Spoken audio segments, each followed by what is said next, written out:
कि डॉक्टर्स की तो कमी है, कितने भी डॉक्टर बन जाएं, लेकिन डॉक्टर्स कहते हैं कि परेशानी ये हो गई है कि इतनी नई बीमारियां हैं कि बीमारी का नाम क्या डाले,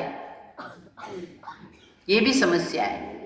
इतनी नई नई बीमारियां, रोज नई बीमारियां पैदा हो रही है, और वजह है अनहाइजेनिक फूड का खाना। तो अपने हाथ से बनाना, ये है घर की धान्य लक्ष्मी का काम। फिर एक नाम है धैर्य लक्ष्मी। धैर्य एक बहुत बड़ा गुण है, इसलिए उसे भी धैर्य लक्ष्मी के रूप में कहा गया है। तो इंस्टेंट फूड खाने लगे हैं ना, इंस्टेंट फूड होता है ना, ये सब ऑर्डर करो तुरंत आ जाता है, पिज्जा बर्गर ये वो, और इसलिए हमारा दिमाग भी कैसा काम कर रहा है, हर चीज हमको कैसे चाहिए, इंस्टेंट, तुरंत चाहिए। आजकल बच्चे देखो धीरज ही नहीं है, हर चीज तुरंत चाहिए। एक बच्चे को मोबाइल नहीं दिया, उसने माथा पटक दिया। एक बच्ची का मोबाइल माँ ने ले लिया तो उसने माँ का गला दबा दिया। एक अभी आपके गाजियाबाद में केस हुआ है, कोरियन गेम्स खेलने से मना किया तो उन लड़कियों ने 9वीं मंजिल से कूद के अपनी जान दे दी। धीरज ही नहीं है, किसी समस्या का समाधान करने तक रुकने की, ठहरने की धीरज ही नहीं है। कहते हैं कि समस्या जहां शुरू होती है ना, समाधान भी वहीं मिलता है। हर समस्या अपने मन से शुरू होती है। मानते हो इस बात को? मानते हो? कौन कौन मानता है? अपने घर की समस्या अपने मन और अपने घर में ही पैदा हुई होती है, और समाधान भी अगर मिलता है तो पड़ोसी से कभी नहीं मिलता, घर से ही मिलता है। पर जैसे आपके पास किसी बर्तन में पानी भरा है, टैंक में पानी भरा है, उसमें आपकी कीमती अंगूठी गिर गई, मान लीजिए। अब आपको उस अंगूठी को ढूंढना है। अगर वो पानी शांत है, अगर वो पानी स्वच्छ है, तो ढूंढना बिल्कुल आसान है कि वो अंगूठी कहाँ गिरी, आप तुरंत उठा लोगे। लेकिन वही पानी जब मैला है, वही पानी जब हलचल वाला है, तो उसमें उस चीज को ढूंढना बहुत मुश्किल है। सिंपल उदाहरण इसीलिए दे रही हूं कि हमारे ही मन से पैदा होती है समस्याएं। मन को थोड़ा शांत कर दो, राग द्वेष ईर्ष्या से थोड़ा मुक्त करके शुद्ध कर दो, समाधान अंदर ही मिल जाएगा।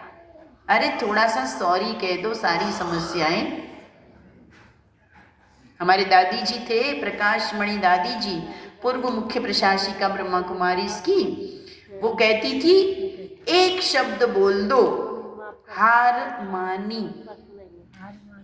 मैंने हार मानी, तो आपके घर में हो जाएगी हारमनी। हारमनी मतलब सद्भावना। मैं आजकल एक बात का कहती हूँ, आजकल मोबाइल का जमाना है, वैसे तो कल ये टॉपिक मुझे लेना है। भारत में अमूमन कहते हैं कि महिलाएं भी अभी दिन का 4 से 5 घंटा हमारा स्क्रीन टाइम हो चुका है, और जो युवा बच्चे हैं ना, उनका तो 10 से 12 घंटा हो चुका है। स्क्रीन टाइम माना मोबाइल यूज करने का टाइम हमारा इतना ज्यादा बढ़ता जा रहा है। और जब कोई मोबाइल पर व्हाट्सएप पे लगा है, चैटिंग पे लगा है, और किसी में भी, तो उसका बॉडी पोस्चर कैसा होता है? क्या ऐसे होता है? कैसे होता है? कैसे होता है जरा बताए ना। हाँ, ये छोटी बच्ची भी बराबर बता रही है, ऐसे है ना। ये गर्दन यहां से न, आस पास कुछ चाहिए। इसलिए कभी तो गांधी जी के 3 बंदर होते थे, एक कहता था बुरा बोलो नहीं, एक कहता था बुरा सुनो नहीं, एक कहता था बुरा देखो नहीं। लेकिन आजकल चौथा आ गया, जिसके हाथ में मोबाइल पकड़ा तो आंखें खुली है तो भी नहीं देख रहा है, कान खुले तो भी नहीं सुन रहा है, मुख है तो भी बोल नहीं रहा किसी से, सिर्फ एक ही काम करता है। इस मोबाइल के बाद हम सबके घरों का वातावरण बहुत ज्यादा बदल गया है। तो मैं कभी कभी बहनों को कहती हूँ कि 4-4 घंटे अगर गर्दन तुम्हारी झुकी रहती है अनजाने रिश्तों को good morning, good night, happy mother's day, happy Holi, happy Diwali, पता नहीं क्या क्या इधर का माल उधर फॉरवर्ड करने में 4-4 घंटे ये गर्दन दुख जाती है, इतनी झुकी रहती है। वही गर्दन घर में कभी किसी के रिश्ते में थोड़ा झुका दिया करो, सारी बातें ठीक हो जाएगी।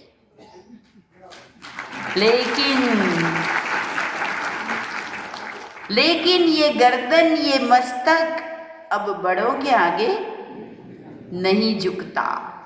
सॉरी कहना ही नहीं आता।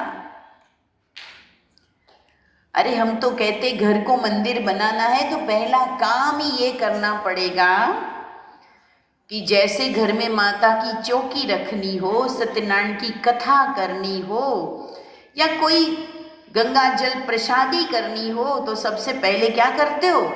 घर में लक्ष्मी पूजा आ रही है दिवाली की, तो क्या करते हो? घर के कोने कोने की सफाई करनी पड़ती है। तो अपने घर को मंदिर बनाने की शुरुआत करनी है तो पहले तो मन की सफाई करनी पड़ेगी। माताएं उठते ही पहला काम करती है कि उसको घर का आंगन बुहारना अच्छा लगता है कि भाई कोई आ गया तो कहेंगे घर की औरत जगी हुई है, लेकिन घर में तो देखो कचरा पड़ा है, तो उसे शर्म आती है, इसलिए सबसे पहले वो आंगन बुहारती है। आंगन तो घर का रोज साफ करते हो, आज भी किया होगा, किया सबने, है ना? जब तक स्नान न करो तो हल्का नहीं लगता, शुद्ध नहीं लगता, तो रोज स्नान भी करते हो, किया ना सबने? ये भी रोज करते हो। आंगन साफ किया, तन साफ किया, लेकिन मैं तीसरा इंपॉर्टेंट क्वेश्चन पूछती हूँ, मन कब साफ किया? वो दिन याद है जब कभी पिछली सारी बातों को अंदर से निकाल दिया और मन को साफ कर दिया? अरे सालों सालों की बातें, कितनों कितनों की बातें, सारी कॉलोनी की, सब की बातें, और कहाँ रखी है? संभाल के। तो कई माताएं हमसे कहती है, बहन जी आप सुनाते हैं ना तो बड़ा अच्छा लगता है, लेकिन ना याद नहीं रहता। हम कहते क्यों? दिमाग ही ऐसा हो गया बहन जी, अभी मेमोरी नहीं है, याददाश्त कम हो गई, हमारी बूढ़े हो गए। तो हम उन्हें कहते हैं, प्यार से 2-4 बातें पूछ लेती हूँ कि अच्छा माता जी ये बताओ कि 30 साल पहले आपके घर में जब देवरानी जेठानी सब अलग अलग हुए थे, बंटवारा हुआ था, उस दिन क्या क्या हुआ था? क्या तुम्हें मिला, क्या उनको मिला, कैसी बातें हुई, क्या झगड़ा हुआ कि प्रेम से हुआ? याद है कि नहीं है? बताइए, याद है कि नहीं है? याद है। हर वो चीज याद है। कहते बहन जी क्या बताएं, उस दिन तो वो आए, फिर ऐसा करके गए, फिर इनको ये मिला, हमको वो मिला, इन्होंने इतना लिया, मैंने इतना लिया, वो सब कुछ याद है। कितना साल हो गया? 30 साल। 30 साल हो गया। अरे मोबाइल की मेमोरी भी लिमिटेड होती है, वहाँ भी जब ज़्यादा फ़ोटो हो जाती है तो कभी कभी फ़ोटो खींचने पर वो सेव नहीं होती और मैसेज आता है नो स्पेस, मेमोरी फुल। ऐसे यहाँ भी क्या हो गया है? Memory full. इसलिए कितनी ही अच्छी बातें कोई सुना दे, आस्था चैनल खोल के बैठते हैं, संस्कार चैनल खोल के बैठते हैं, कभी धीरेन्द्र शास्त्री जी सुना रहे तो कभी सुधांशु जी महाराज सुना रहे, कभी मुरारी बापू सुना रहे तो कभी कोई सुना रहे, अच्छी बातें लग रही है, लेकिन अंदर कुछ भी जाता नहीं, क्योंकि मेमोरी फुल ऊपर से चला जाता है। तो सफाई कहाँ करनी जरूरी है? मन में। कैसे करेंगे? कैसे करेंगे? कहते हैं करना है दिल को साफ, करना है दिल को साफ तो कर दीजिए सबको माफ। एक ही काम करना पड़ेगा। क्षमा दान बहुत बड़ा दान है। महात्मा बुद्ध ने भी कहा फॉरगेट एंड फॉरगिव, भूल जाओ और क्षमा करो। बहुत सिंपल शब्द है पर बहुत मुश्किल लगता है। गांठें बांध बांध के रखी है, एक एक व्यक्ति के लिए हमने सोच सोच के रखा है। कभी भगवान फुर्सत में मिल जाए तो मैं कहूंगी इसको ये कर दो, उसको वो कर दो, इसको इतने डंडे खिला दो, इसको इतनी सजा दिला दो। ऐसे सबके लिए लिस्ट बना के रखी है, इतना सारा अंदर भर के रखा है। जो सबको क्षमा करने वाला, उसको भी प्रार्थना करते समय बोलते भगवान मुझे कुछ दे न दे, इसको कुछ सिखा दे, इसका कुछ कर। मेरी आंखों के सामने अगर ये दुखी हो गया तो मुझे लगता है मेरे कलेजे को ठंडक। इतनी गांठें बांध के रखी है। ऐसे मन में, ऐसे घर में परमात्मा का मंदिर बन सकता है? नहीं। परमात्मा छोड़िए, ये जो आत्मा रूपी मूर्ति यहाँ बैठी है, जिसको ये शरीर रूपी मंदिर मिला है, ये भी खुश नहीं है, क्योंकि इसके आसपास बहुत गंदगी है। कम से कम अपने आप को खुश रखना चाहते हैं तो सबको क्षमा करिए। चलिए हम एक एक्सरसाइज करेंगे। सीधे होके बैठ जाएं, रेड लाइट करें। आज हमें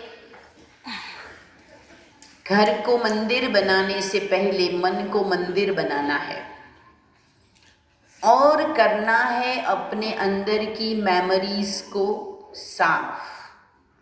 देखिए पहले के ज़माने में छोटा फ़ोन आता था तो एक एक नंबर, एक एक मैसेज सेलेक्ट करके एक एक को डिलीट करना पड़ता था। आजकल हम सबके पास स्मार्टफोन है, सारी फाइलों को एक साथ सिलेक्ट करके एक ही बार में डिलीट ऑल कर सकते हो। तो चलिए आज एक मौका मिला है और हम सभी कुछ कमेंट्रीज में दूंगी।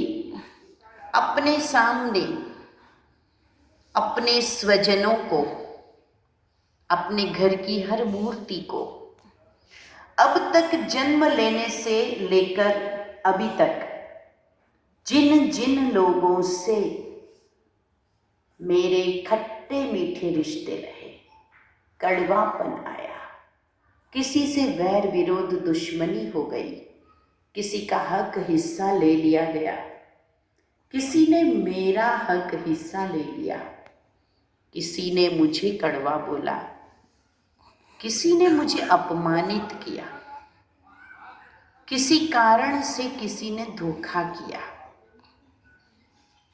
किसी ने मुझे समझा नहीं, किसी ने समय पर मुझे साथ नहीं दिया,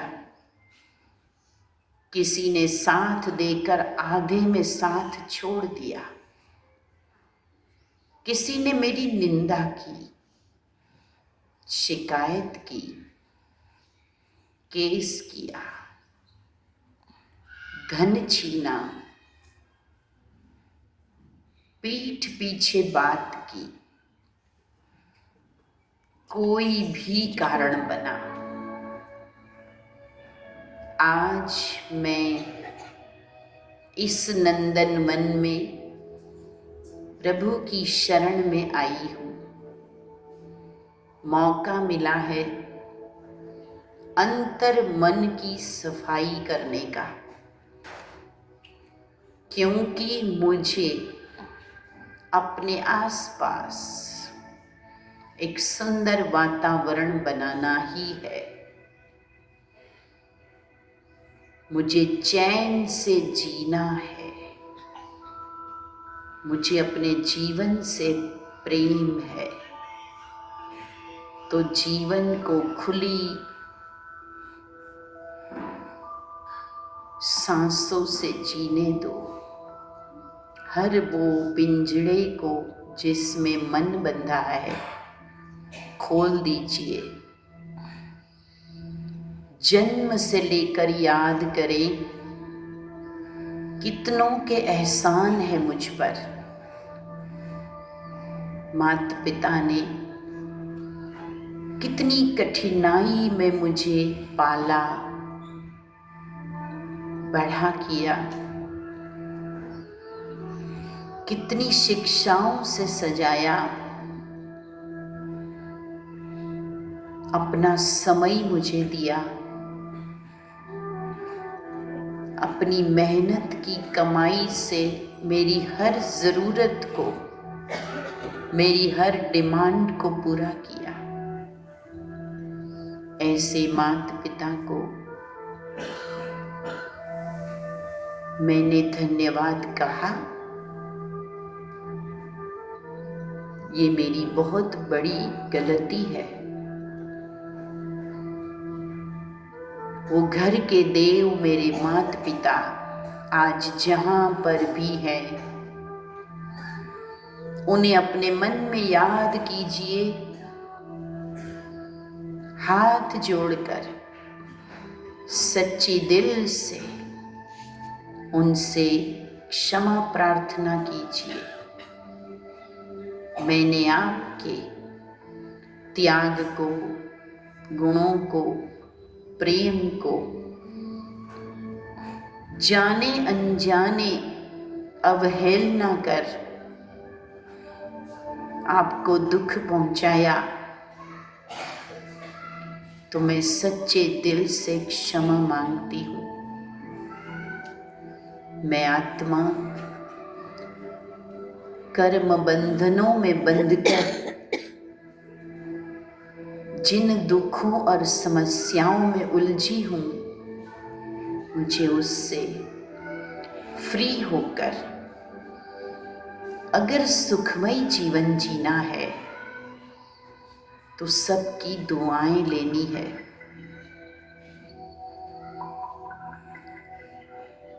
उन भाई बंधुओं को, घर के प्रत्येक मेंबर्स को याद करें जिनके साथ कभी कटु वचनों का प्रयोग किया, कभी किसी बात में उनका हक या हिस्सा मैंने ले लिया, कुछ धन, कुछ अवसर उनके मैंने गंवा दिए। उन सब से भी आज सच्चे दिल से क्षमा मांग लीजिए। अपने बच्चों को समय न देकर उन्हें पालना न दी, प्यार नहीं दिया और उनका नुकसान किया, तो उनसे भी आज क्षमा मांगे।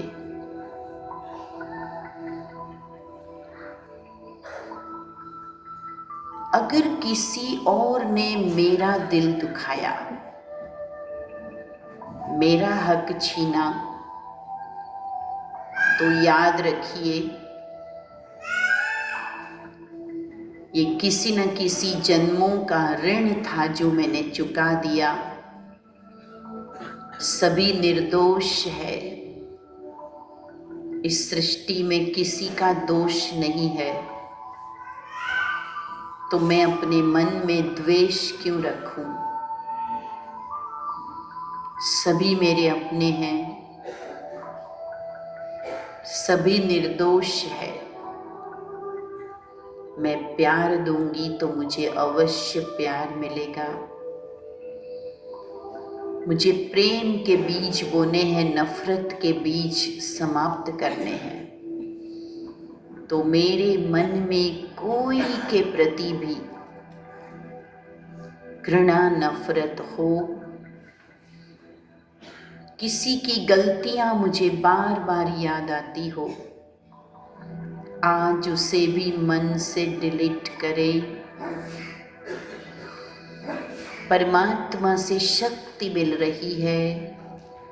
शांति के इन क्षणों में हमें वो ऊर्जा मिलती है जब आप मन से उन आत्माओं को, उन स्वजनों को, मित्रों को, पड़ोसियों को क्षमा कर दे। क्षमा ही वीरों का आभूषण होता है।